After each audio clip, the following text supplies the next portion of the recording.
దేవునికి వందనాలు, మీకు అందరికీ కూడా వందనాలు. దేవుడి అవకాశం ఇచ్చి సంఘంలో నిలబెట్టి మాట్లాడటానికి అవకాశం ఇచ్చాడు. ఆయనే నాతో మాట్లాడతాడని ఆశిస్తూ చిన్న ప్రార్థన తీసుకుందాం. పరిశుద్ధులైన తండ్రి, పరలోకం మా తండ్రి, నీ బంగారు పదాలకు లెక్కలను వందనాలు తండ్రి, స్తోత్రం తండ్రి. ప్రభా, మమ్మల్ని సజీవ లెక్కలో ఉంచిన ఆయన ఈ దినంలో పరిశుద్ధ ద్వారా నాడు ప్రభా, నీ సన్నిధికి నడిపించినందుకు కూడా నీకు వందనాలు తండ్రి. ప్రభా నాయన, నీ కృప చాలు తండ్రి, నీ తోడు మాకు చాలు తండ్రి. ప్రభా నాయన, నీ బిడ్డలుగా నీ స్వరం విని ప్రభా నాయన, నీ బిడ్డలుగా మేము నడుచుకునే రకంగా సహాయం చేయతండి. ప్రభా తప్పులు క్షమించదండి. ప్రభా మాలో ఉన్న వేషధారణ కంపెనీ తీసివేతండి. ప్రభా నాయన, నిన్ను పోలి నడుచుకునే బిడ్డలుగా ఉండే రకంగా ఆశ్రయించినైనా ప్రభా వాటిని మాట్లాడేది నువ్వు తండ్రి. ప్రభా నాయన, నన్ను సులువు చాటును వరకు చేసి ప్రభా నువ్వు వాక్యాన్ని నువ్వు మాట్లాడమని ప్రభా నాయన, వాక్యాన్ని గ్రహించుకునే బిడ్డలుగా మేమందరం ఉండి వాక్యానుసారం జీవించే రకంగా నడిపించదండి. ప్రభా ఈ హౌస్ ఆఫ్ ప్రేయర్ చర్చిని దీవించినైనా సంఘానికి వచ్చిన ప్రతి బిడ్డని అయినా పేరు పేరున ఆశీర్వదించమని ప్రభా నువ్వు ఇప్పుడు మాట్లాడుతున్నందుకు నీకు వందనాలు చెల్లిస్తూ, మమ్మల్ని బలపరుస్తున్నందుకు నీకు వందనాలు చెల్లిస్తూ మా ప్రభు యేసుక్రీస్తు ద్వారా మీకు ఎంతో ప్రార్థిస్తున్నాను తండ్రి. ఆమేన్. ఈరోజు నాది మనం దేవుని పిలుపుకి లోబడుతున్నాము. దేవుడు పిలుస్తూనే ఉంటాడు కదా మనల్ని, చక్కగా పిలుస్తూ ఉంటాడు. కానీ ఎంతవరకు వింటున్నాం, ఎంతవరకు మనం ఫాలో అవుతున్నాం దేవుడి మాటకి.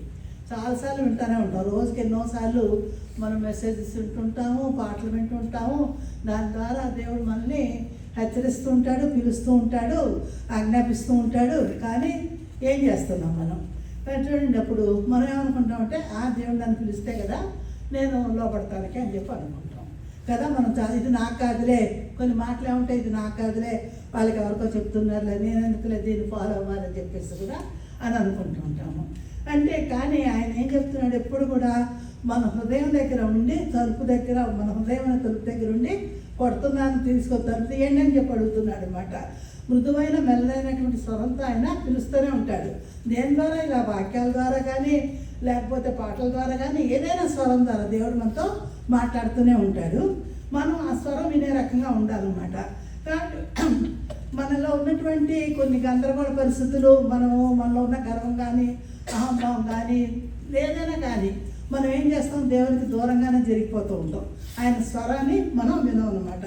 కాబట్టి మనం ఆయన స్వరాన్ని, మెల్లనైన స్వరం, చాలా స్లోగా మాట్లాడుతూ ఉంటుంది దేవుడు. మనకి మాట్లాడే స్వరం మనకు అందరికీ తెలుసు. ఒక్కోసారి మనకి వాక్యాల ద్వారా వినబడుతుంది, కానీ ఒక్కోసారి కళల్లో కూడా మనం పడుకున్నప్పుడు కూడా మనకి పేరు పెట్టి పిలవటం మీకు అనుభవం ఉంది కదా, నాకైతే అనుభవం ఉంది. ఆ మాట్లాడేటువంటి స్వరం చాలా మృదువుగా, చాలా స్లోగా ఆయన వినబడుతూ ఉంటుంది. కాబట్టి అటువంటి అనుభవం మనకందరికీ మనం పొందుకుని ఉండాలి తప్పకుండా. దేవుడు మనం మాట్లాడుతున్నాడని చెప్పేసి మనకి మన హృదయంలో ఆయన ఉంటే మనకి చూడండి, దేవుడు నాతో ఉన్నాడు అని అనుకుంటే మనకి ఎంత ప్రశాంతత ఉంటుంది కదా. మనకి ఎన్ని రకాల రోగాలు వస్తున్నాయి, బాధలు వస్తున్నాయి, ఇబ్బందులు వస్తున్నాయి, ఎన్నో రకాలుగా మనం ఫీల్ అవుతూ ఉంటాము.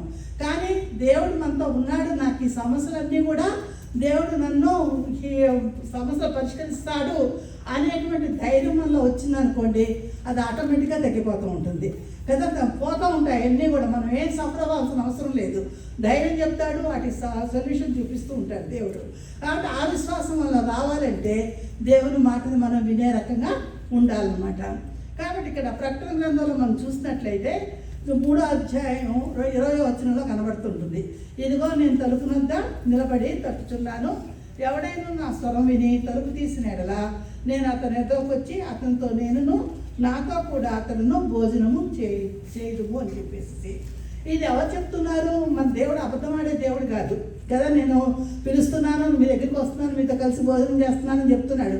ఎవరో పురికినా కొంతమంది అంటారా నీ దగ్గర వస్తున్నాలే అని చెప్పి అంటారు, కానీ రారు కదా. అబద్ధాలు ఆడుతూ ఉంటారు కదా. మనం సహజంగా మనం అన్ని కొన్ని చాలా వరకు టేక్ ఇట్ ఈజీ లాగా చాలా ఈజీగా కొన్ని మాటలు మాట్లాడేస్తూ ఉంటాం. కానీ ఇక్కడ దేవుడు, మన దేవుడు అబద్ధం ఆడేటువంటి కాదు. ఆయన మహిమా స్వరూపి, మాట ఇచ్చే తప్పేటువంటి వాడు కాదు. నువ్వు ఎప్పుడైతే తలుపు తీస్తావో, మన హృదయాన్ని ఆయనకు అప్పగిస్తావో, అప్పుడు ఆయన తప్పకుండా మన హృదయంలో ఉంటాడు. కాబట్టి మాట తప్పేటువంటి దేవుడు కాదనమాట మనం. కాబట్టి మనం ఏం చేయాలి, ఎప్పుడు కూడా ఆయన్ను నమ్మి, ఆయన మాటను నమ్మాలి, ఆయన స్వీకరించాలి. కాబట్టి మనం అప్పుడు ఏమవుతాము, ఆయన పిల్లలు అవుతాం అనమాట. ఇప్పుడు మనం కొంతమంది ఏ విధంగా విన్నారు అనేటువంటిది కానీ మనం చూసినట్లయితే వాళ్ళు ఏ విధంగా బ్లెస్ అయ్యారు అనేటువంటి మనకి బైబిల్లో మీకు అందరికీ తెలిసినటువంటి వాళ్ళు అందరూ కూడా చూసినట్లయితే నిర్గమకాండం 3:4 ఉంటుంది. దేవుడు ఆ పదవద్దన మధ్య నుండి మోషే మోషే అని పిలిచును, అందుకు అతను చిత్తం ప్రభా అని చెప్పి అన్నాడు. చూడండి, మోషే మోషే అని పిలవగానే అతను ఎవరో బాలని పిలిచేదని అనట్లేదు, అక్కడ చిత్తం ప్రభా అని చెప్పేసి అంటున్నాడు. అంటే దేవుడే తను పిలిచాడు అని చెప్పేసి నమ్మకం అతనికి ఉందన్నమాట. ఇక్కడ మోషే ఎక్కడికి వచ్చాడు? ఇప్పుడు యాక్చువల్గా పారిపోయి ఐగుప్తు నుండి పారిపోయి ఇక్కడికి వచ్చాడు. ఇక్కడ వాళ్ళ మామ దగ్గరికి వచ్చాడు. మామ దగ్గర ఇక్కడ గొర్రెలు మేపుతున్నాడు, మందలు మేపుతూ అరణ్యంలోకి వచ్చాడు. అరణ్యంలోకి వచ్చిన తర్వాత అక్కడ ఒక పర్వతం, మోయాబు పర్వతం దగ్గర ఈ పొద కాలిపోవటం చూస్తుంటే ఏంటబ్బా ఈ పొద ఇలా కాలుతుంది కానీ బూడిద అవ్వట్లేదు. అది ఇప్పుడు కూడా యెరూషలేములో ఆ పొద అలాగే ఉంది. మేము ఎంతమంది చూసాము నాకు తెలియదు, కానీ మేము చూసాము. అది చక్కగా ఎంత బాగుంటుందో అన్నమాట, గ్రీన్గా చక్కగా ఎంత బుష్లాగా ఇలాగే ఉంటుంది అది. అంటే ఆ పొద కాలిపోలేదు. ఎందుకు కాలిపోలేదు? మండుతుంది కానీ అని డౌట్గా వచ్చాడు. డౌట్గా వచ్చినప్పుడు అక్కడికి దేవత ఉండి మోషే మోషే అని పిలవటం వినబడుతుంది అన్నమాట. దాన్ని బట్టి మోషే అప్పుడు వెంటనే అది స్వరం, దేవుని స్వరం అని చెప్పేసి గుర్తించి చిత్తం ప్రభా అని చెప్పేసి అన్నాడు. అప్పుడు దేవుడు చెప్పినట్లుగా దేవుడు దానికి ప్రకారం దానికి కొన్ని మాటలు చెప్తుంటాడు. అయినా ఇక్కడ మోషే కొన్నిసార్లు ఏమని చెప్తాడు, నేను నత్తిగలవాడిని, నాకు మాట మాంద్యం ఉంది, నేను ఎవరిని వీళ్ళందరినీ ఎలా నడిపించగలను అని మాట్లాడినా కూడా దేవుడు నీకు నేను తోడై ఉన్నాను, నడువు అని చెప్పేసి అని చెప్పినప్పుడు దేవుని స్వరం విన్నాడు. కాబట్టి నమ్మకమైనటువంటి సేవకుడిగా అతను జీవించాడు కదా. నమ్మకమైనటువంటి, నా ఇల్లంతట్లో నమ్మకమైన వాడు అని చెప్పేసి పేరు కదా మోషేకి. కాబట్టి నమ్మకమైన వాడిగా అతను ఉన్నాడు అనమాట. కాబట్టి మోషే చేసినటువంటి దాన్ని బట్టి, విన్న మాటను బట్టి, దేవుని మాట విన్నాడు, తృణీకరించలేదు. ఆ పొదలో ఏదో శబ్దం వస్తుందిలే మనకి, మనమైతే ఏం చేస్తాం, అమ్మ ఇక్కడ ఏదో దెయ్యం ఉందేమో పారిపోతాం అని చెప్పి పారిపోతారు జనాలు, ఏదైనా సౌండ్ అలాంటివి వస్తుంటే.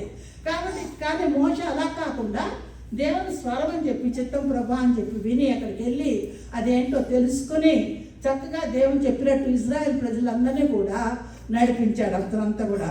ఇంకా తర్వాత రెండోదిగా చూసినట్లయితే ఆదికాండం 22వ అధ్యాయం, ముందుగా ఆదికాండం 12వ అధ్యాయం 1-3 వచనాల్లో కానీ, ఆదికాండం 22వ అధ్యాయం 1వ వచనంలో కానీ, ఆదికాండం 22-11వ వచనంలో మనం అబ్రహాంను చూస్తూ ఉంటాం. అబ్రహాం చూడండి, దేవుడు పిలుస్తాడు, పిలిచినప్పుడు చిత్తం ప్రభా అని చెప్పేసి వెంటనే రెస్పాండ్ అవుతుంటారు కదా.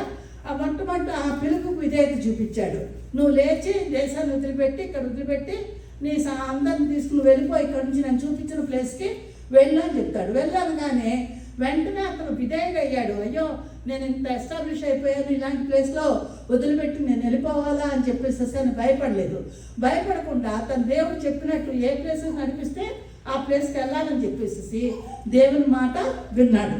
విని అలాగ అయిన తర్వాత మళ్ళీ రెండోది చూసినట్లయితే ఈ 22:1-2 చూసినట్లయితే దేవుని మాట ఒక్కగానొక్క కొడుకును నువ్వు బలివ్వు అని చెప్పేసి మరియా పర్వతం మీద అతనికి బలిచ్చేయమని చెప్పేసి దేవుడు చెప్తుంటాడు కదా.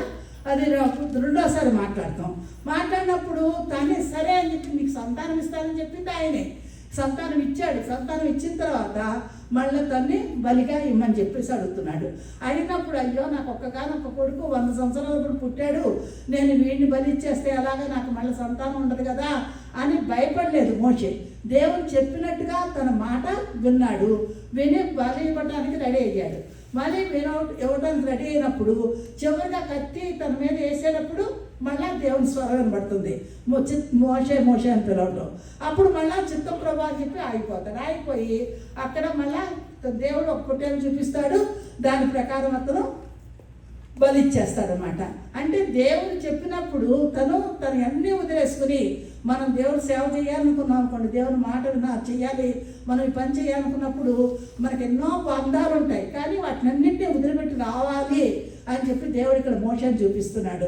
అలాగే కొన్నిసార్లు మనం ఎన్నో త్యాగాలు చేయాల్సి వస్తూ ఉంటాం. కాబట్టి అవన్నీ మనకి చాలా ఈ లోకరీత్యా చాలా అట్రాక్షన్స్ మనకి ఇష్టమైనవి చాలా ఉంటాయి, వాటిని వదిలిపెట్టమంటాడు దేవుడు. ఇప్పుడు మోషేకి ఎవరైనా ఇష్టం, తన కొడుకు అంటే ఇష్టం, కానీ ఆ కొడుకును వదిలిపెట్టేసేసి నువ్వు బలిచ్చేమను అబ్రహాము తను వదిలిపెట్టేసేసి తను బలిచ్చేయమన్నప్పుడు తను సరే అని చెప్పేసి అబ్రహాము చేస్తాడు. కాబట్టి అబ్రహాం చేసినటువంటి ఇదంతా కూడా మనం చూసినట్లయితే మనం ఏ విధంగా ఉంటున్నాము అనేటువంటిది క్వశ్చన్ చేసుకోవాలి. మనం దేవుని స్వరం వింటున్నామా, ఆయన చెప్పినట్టు వింటున్నామా? మనకి ఎన్నో రకాలుగా మనకి చెప్తూనే ఉంటాడు కదా దేవుడు. కాబట్టి మనం ఆయన స్వరం వినే రకంగాను ఆయన చెప్పినట్టుగా నడుచుకునే బిడ్డలుగా మనం ఉండాలన్నమాట.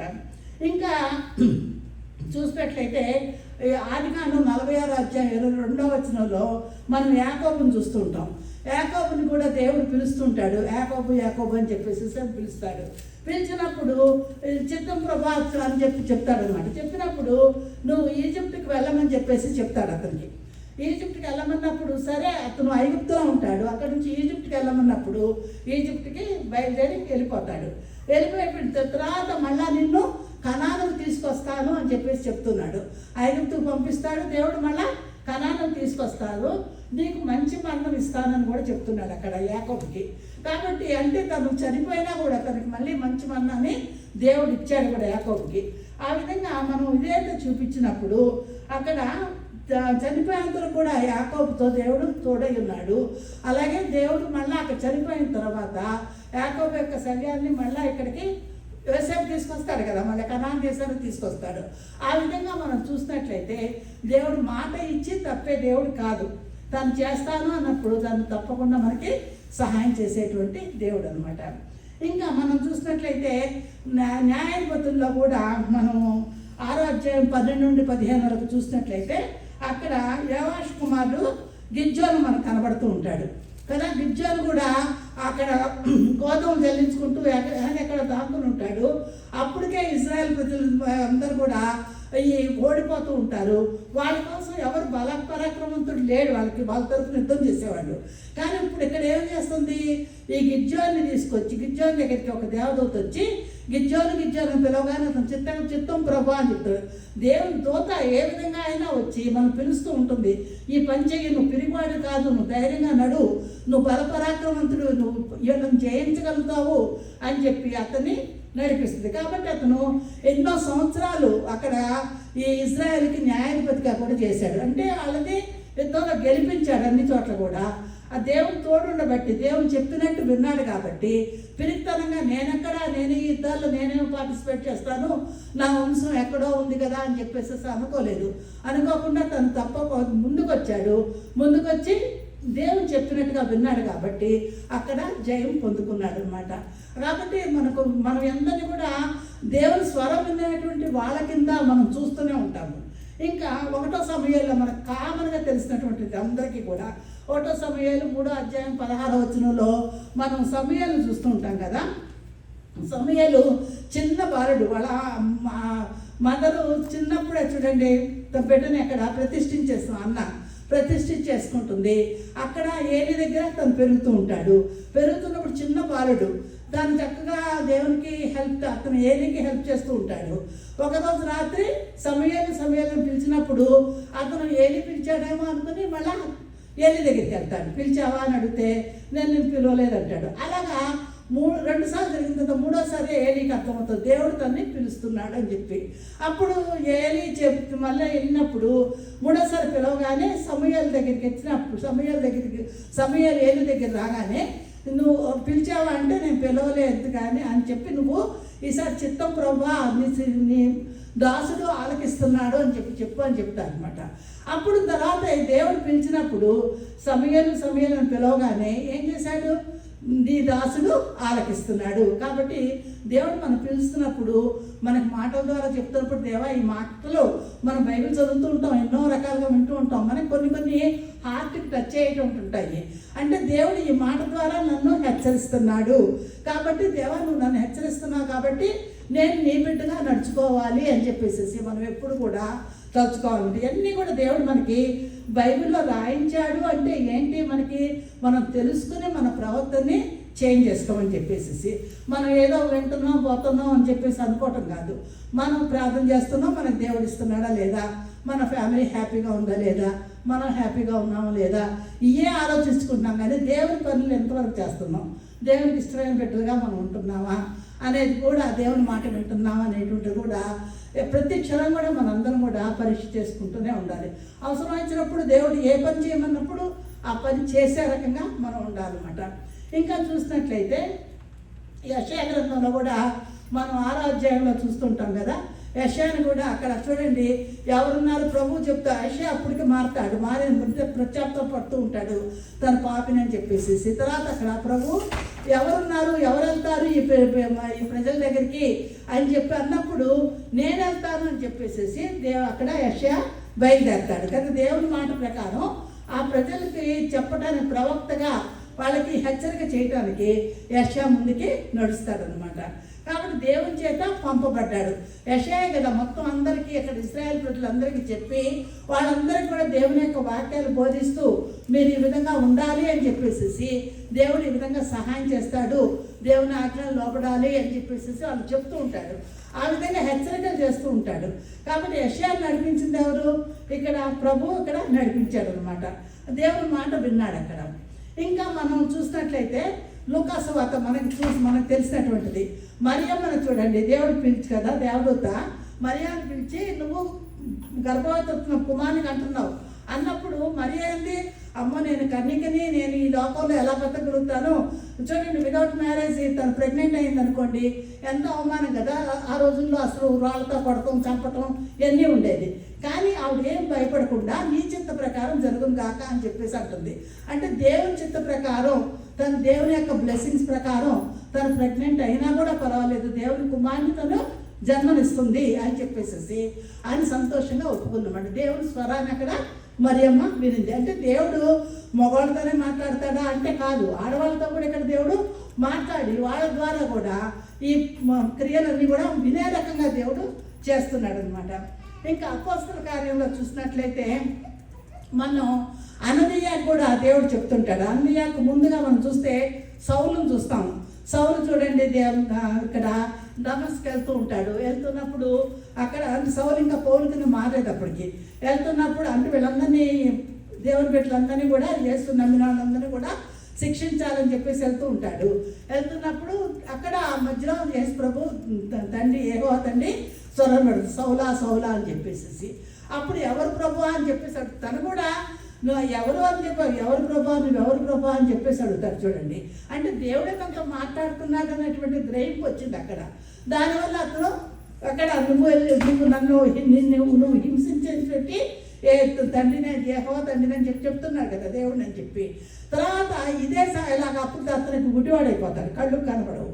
తర్వాత ఇదే టైంలో అక్కడ అననీయ అనేటువంటి యేసుప్రభు శిష్యుడికి కూడా దేవదూత కనబడి అననీయ ప్రార్థన చేసుకుంటున్నప్పుడు అననీయ అననీయ అని పిలవగానే అననీయ కూడా ఏం చేస్తాడు, ప్రభా అని చెప్పేసి చిత్తం ప్రభా అని చెప్పి అడుగుతాడు. అడిగి చెప్పినప్పుడు నువ్వు వెళ్ళి ఇలాగా సౌలు దగ్గరికి వెళ్ళు అని చెప్పేసి అతను గుడ్డివాడే కానీ నన్ను నమ్ముతున్నాడు, నా సేవకుడు అవుతాడు అని చెప్పినప్పుడు అననీయ దేవుని మాట ఉన్నాడు. అననీయకి సౌలు అంటే కోపం ఉంది. ఎందుకని సౌలు ఇట్లా బాధపడుతున్నాడు, అందరినీ బాధపడుతున్నాడు కాబట్టి కొద్దిగా కోపం ఉంటుంది. కానీ దేవుడు చెప్పాడు కాబట్టి దేవుని మాట ప్రకారం పనిచేశాడు అనమాట. ఈ విధంగా ఇక్కడ మనం అననీయ కూడా ఆ విధంగా చేయటం చూస్తూ ఉంటాం అనమాట. ఇంకా అంటే దేవుని మాట ప్రకారం తను ఇక్కడికి వచ్చి సౌలు దగ్గరికి వస్తాడు. సౌలు యొక్క కళ్ళు ముట్టుకుంటాడు. తర్వాత సౌలుకి కళ్ళు చూపు వచ్చేస్తుంది. సౌలు తర్వాత ఏమయ్యాడు, పౌలు కింద మారిపోయి ఎంతో సేవ చేశాడు కదా. దేవుని మాట వింటే మనము ఇతరులు కూడా మనం నడిపించగలుగుతాం అన్నమాట. అన్నమయ్య విని దేవుడి మాట ప్రకారం సౌలు దగ్గరికి వచ్చాడు. నా శత్రువు కదా, ఇతనితో నేనేంటి అని చెప్పి అనుకోలేదు. శత్రువునైనా దేవుడు మనల్ని ప్రేమించుకున్నాడు కాబట్టి అతను ఆ విధంగా చేయబట్టి ఇక్కడ సౌలు దేవుని బిడ్డగా మారిపోయాడు, పౌలు కింద మారిపోయి ఎంతో దేవుని సేవ చేశాడని చెప్పి మనం చూస్తుంటాము. ఇంకా లూకా సువార్త 5వ అధ్యాయం 1:11 కూడా చూస్తుంటాము. అక్కడ పేతురుని చూస్తుంటాం. పేతురు కూడా చేపల కోసం చేపల వేటలో ఉంటాడు కదా, సముద్రంలో వల్లేస్తుంటాడు. అక్కడ చేపలు ఏం పడవు. యేసు ప్రభు ఎవరు మాకేం పడలేదు ప్రభు అంటే నువ్వు ఇలాగ వెళ్ళి వల వెయ్యి పలానా చోట వెయ్యి అని. కానీ దేవుని మాట ప్రకారం విన్నాడు. అక్కడ విని ఆ ప్రకారం వెంటనే ఆ వల ఆ ప్లేస్లో వేయగానే అక్కడ ఏమైనా 153 చేపలు, ఎప్పుడు పడినటువంటి చేపలు, పెద్ద పెద్ద చేపలు ఆ వలలో పడినాయి అన్నమాట. ఎందుకని ఇక్కడ దేవుడు చెప్పినట్టుగా మేము ఇంత చేపలు పట్టేవాళ్ళని తెలుసు, ఏ ఏరియాలో ఏ టైంలో ఎక్కడికి ఏ చేపలు వస్తాయి అని చెప్పేసి వాళ్ళకి తెలుసు వాళ్ళకి. కాబట్టి వాళ్ళకి అతను ఏమనుకుంటాడు, నేను ఇలా నాకు తెలుసు కదా, ఇంత తెలిసినప్పుడు ఏం చెప్పినట్లుగా నేను చేస్తే ఎలా వస్తాయి అని డౌట్ రావచ్చు. కానీ ఆ డౌట్ లేకుండా యేసుప్రభు చెప్పాడు కాబట్టి ఆ మాట విన్నాడు. విని వెళ్ళి వెంటనే వల అక్కడ యేసుప్రభు చెప్పినట్టుగా వల వేశాడు. వేయటం వల్ల అక్కడ వెంటనే చేపలు అక్కడ పడినాయి అనమాట. కాబట్టి దేవుని మాట వింటే మనకు కూడా అటువంటి సక్సెస్ఫుల్ కనపడుతూ ఉంటుంది. ఇంకా మనం చూస్తే ఎంతోమందిని చూస్తాం.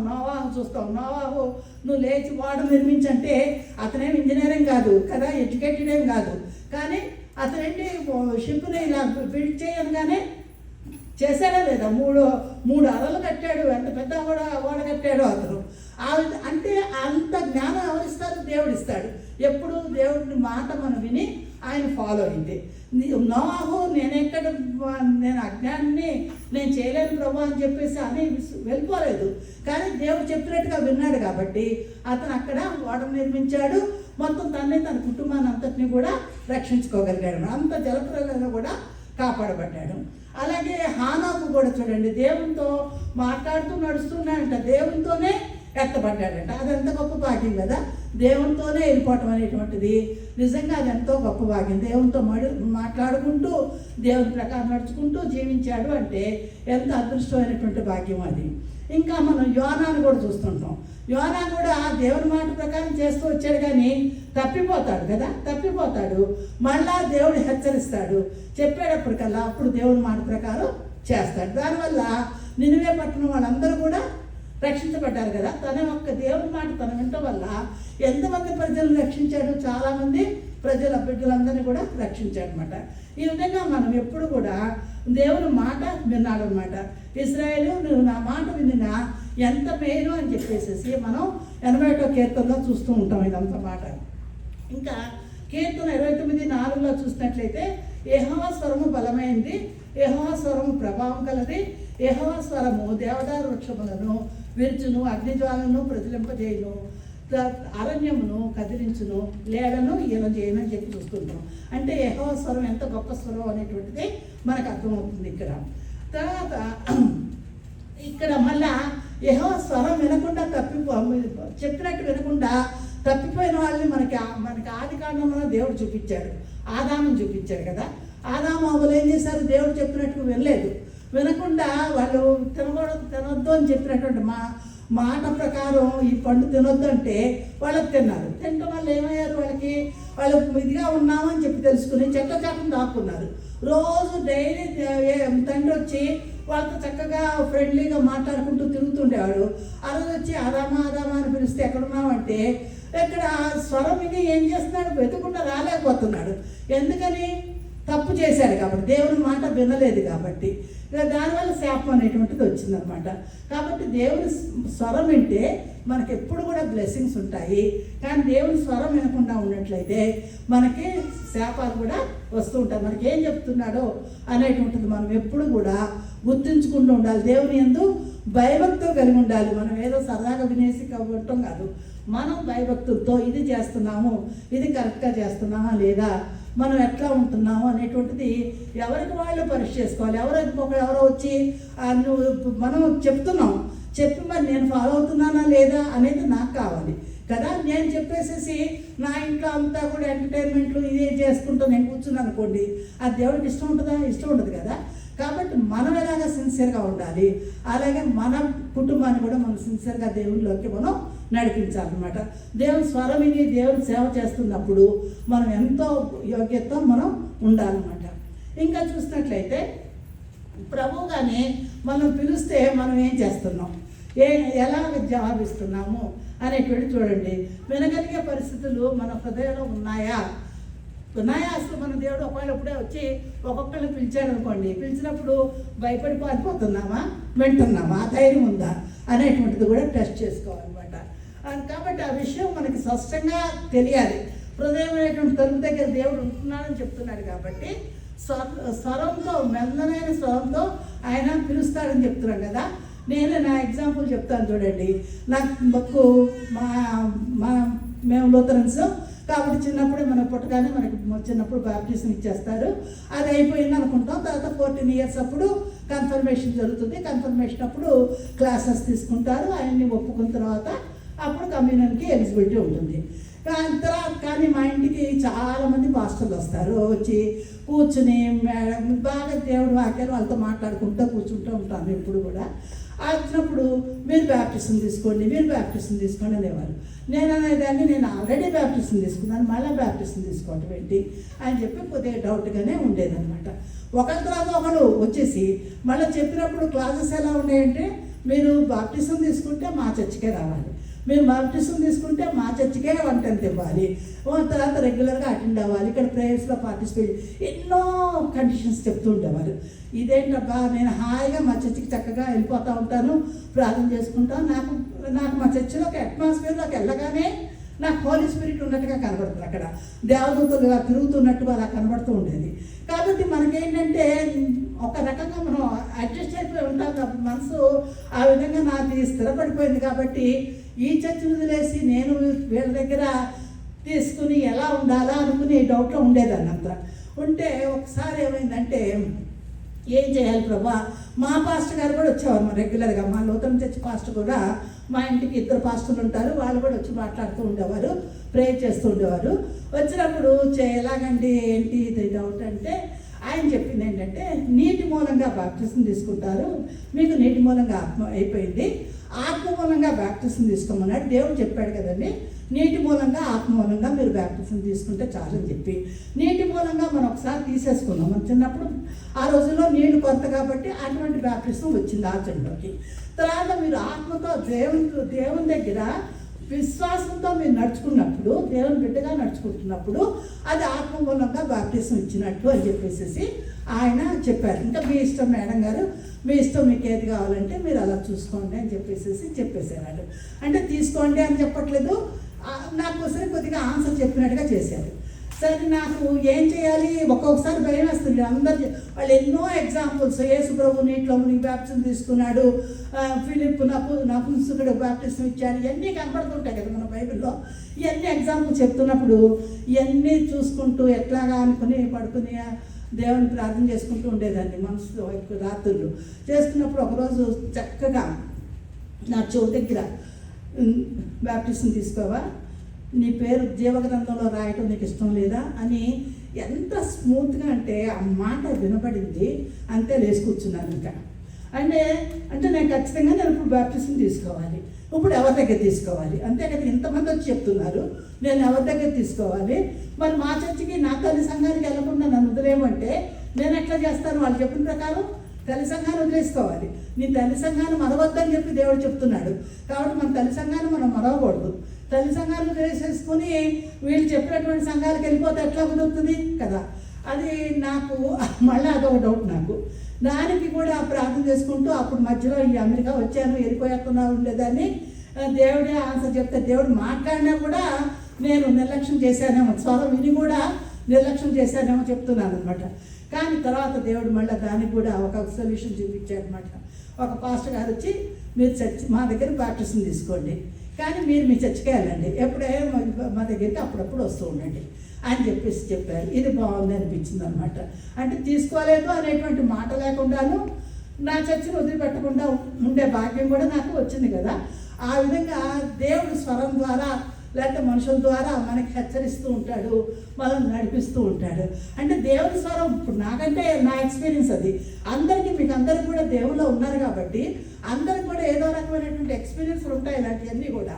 కాబట్టి దేవుని యొక్క స్వరాన్ని మనం వింటున్నప్పుడు అది మనకి ఎలా పనిచేస్తుంది అనేటువంటిది కూడా మనం గ్రహించుకోవాలన్నమాట. ఇంకా తర్వాత చూసినట్లయితే దేవుని యొక్క పిలుపుని నిర్లక్ష్యం చేస్తే ఆయన ఏం చేస్తాడు, మనం దాటిపోతాడు, వెయిట్ చేస్తాడు, తర్వాత వదిలేస్తాడు. మనం తర్వాత ఎక్కడికి వెళ్తాం, నరకపోపానికి వెళ్ళిపోతాం కదా. మన బతుకంతా కూడా వేరేగా అయిపోతూ ఉంటుంది దేవుని స్వరం వినకుండా ఉన్నట్లయితే. కాబట్టి ఎప్పుడైనా దేవుని పిలుపుకి మనం లోపల ఉండాలన్నమాట. చూడండి, అబ్రహాము దేవుని స్వరం వినడానికి ఎన్ని సంవత్సరాలు పట్టింది? 75 సంవత్సరాల వయసులో అబ్రహాం దేవుని స్వరం విన్నాడు. మోషే వచ్చి 80 సంవత్సరాలప్పుడు దేవుని స్వరం విన్నాడు, అంతే కదా. 80 సంవత్సరాలప్పుడు స్వరం విన్నాడు. అదే సమయాలు వచ్చేటప్పుడు చిన్న బాలుడిగా ఉన్నప్పుడే దేవుని స్వరం విన్నాడు. అంటే దేవుడు ఏ వయసులో అయినా, ముసలాళ్ళు కదా ముసలాళ్ళతో మాట్లాడతారా అని అనుకోక్కర్లేదు, చిన్నపిల్లలతో మాట్లాడతారా అనుకోక్కర్లేదు. దేవుడు ఎవరినైనా దేవుడు పిలుస్తాడు. పిలిచినప్పుడు అది గ్రహించుకుని దాని ప్రకారం దేవుడికి ఇష్టమైన బిడ్డలుగా మనం ఉండాలి అని చెప్పి దేవుడు మనకు చెప్తున్నాడు అనమాట. కాబట్టి ఆయన స్వరం మనం అనుదినం వినేటువంటి ధన్యత మనకు ఉండాలన్నమాట. సామెతలు 5వ అధ్యాయం 12, 13 వచనాల్లో, అయ్యో ఉపదేశం నెట్లు త్రోసివేసి నా హృదయము గద్దెంపు నెట్లు తునీకించును, నా బోధకుల మాట నేను వినకపోతేనే, నా ఉపదేశాలకు నేను చెవి ఎగ్గలేదు అని చెప్పి ఇవన్నీ అంటున్నాం కదా. విన్న తర్వాత వచ్చేటువంటి ఇది డౌట్స్ ఇవన్నీ. అయ్యో నేను ఇప్పుడు నాకు ఇలా కష్టం వచ్చింది అనుకోండి, అప్పుడు ఏమనుకుంటాం, అయ్యో నాకు ఆ వాక్యం చెప్పారు కదా, వాళ్ళు ఈ విధంగా మాట్లాడారు, నేను అది తెలిసానేంటి అని తర్వాత రిపెంట్ అయితే లాభం ఏంటి? కాబట్టి మనం చెప్పినప్పుడు వినగలిగే స్థితిలో ఉంటున్నాం కాబట్టి మనం అర్థం చేసుకుని దాని ప్రకారం నడుచుకోమని మనకు సామెతల గ్రంథంలో కూడా ఎన్నో మనకు చూపిస్తున్నాడు దేవుడు అంతా కూడా. అలాగే 119వ కీర్తనలో ఎన్నో వచనాలు ఉంటాయి దేవుని మాట గురించి. ఆయన స్వరం వింటే మనకి వెలుగు వస్తుందని, ఆయన స్వరం వింటే ఆనందం వస్తుందని, ఇలా మనం ఆయన మాట అంటే ఆయన వాక్యం ద్వారా విన్నప్పుడు మనకి ఆనందం వస్తుంది, తర్వాత వెలుగు వస్తుంది అని చెప్పేసి 119వ కీర్తన 50వ వచనంలో కానీ, 65వ వచనంలో కానీ, 130వ వచనంలో కానీ, 140వ వచనంలో కానీ మనం చూస్తూ ఉంటామన్నమాట. దాన్ని చూసినప్పుడు అది చదువుతున్నప్పుడు మనకేమనిపిస్తుంటే ఓ ధైర్యం వస్తుంది, ఒక తర్వాత ఊరట వస్తుంది మనకి. తర్వాత మనకి ఆయన వాక్యం ద్వారా మనతో మాట్లాడుతున్నాడని కూడా తెలుస్తూ ఉంటుంది. మనం రోజు చదువుతుంటాం, ఆ రోజు చదువుతున్న వాటిలో అన్నీ కూడా మనకి రోజు రావు. ఒక్కొక్క రోజు ఒక్కొక్క వాక్యం ఏమవుతుంది, హార్ట్కి టచ్ అవుతూ ఉంటుంది కదా. టచ్ అయినప్పుడు దాన్ని బట్టి మనం ఆ రోజు మనం ప్రార్థన చేసుకున్నట్లయితే దేవుడు తప్పకుండా దాంతో మాట్లాడుతున్నాడు మనల్ని. కాబట్టి మనం ఆ మాటల్ని మనం గ్రహించుకునే స్థితిలో ఉండాలన్నమాట. ఇంకా బైబిల్లో ఇంకా అనేక మంది స్త్రీ పురుషులతో దేవుడు మాట్లాడినట్టుగా మనం చూస్తూ ఉంటాము. కాబట్టి విశ్వాసంగా మనం ఉండాలంటే, ఎదగాలంటే దేవుని స్వరం వినాలి. ఇంకా చూడండి, మనం మత్తయి సువార్తలో కూడా యోహాను కూడా చూసారా, విన్నాడు కదా. యోహాను ఏంటి, ఈ యేసు శిష్యులు కూడా దేవుని స్వరం వింటారు అక్కడ. లేదా ఈయన నా ప్రియ కుమారుడు అనేటువంటి బాప్టిజానికి యేసు ప్రభు వెళ్ళినప్పుడు అక్కడ ఆకాశం తెరవబడుతూ చూస్తారు. చూసి అంటే అక్కడి నుంచి ఆ మురుములాగా ఒక సౌండ్ వస్తుంది. అక్కడ ఏంటి, ఈయన నా ప్రియకుమారుడు, ఈయన ఎంత నేను ఆనందిస్తున్నానని చెప్పి ఆ మాట వినగానే యోహాను ఏమవుతాడు, దేశ యొక్క శిష్యుడి కింద యేసుని అంగీకరించి ఇంకా యేసు గురించి నేను ఆయన చెప్పులు ఎత్తడానికి కూడా పనికిరాను అన్నట్టుగా తను మాట్లాడుతూ ఉంటాడు అన్నమాట. కాబట్టి దేవుని స్వరం వినిన తర్వాత యేసుని గుర్తించాడు యోహాను. కాబట్టి మనం కూడా దేవుని స్వరం వినేవాళ్ళం కింద ఉండాలి. దేవుడు మనల్ని దీవించాలన్నమాట.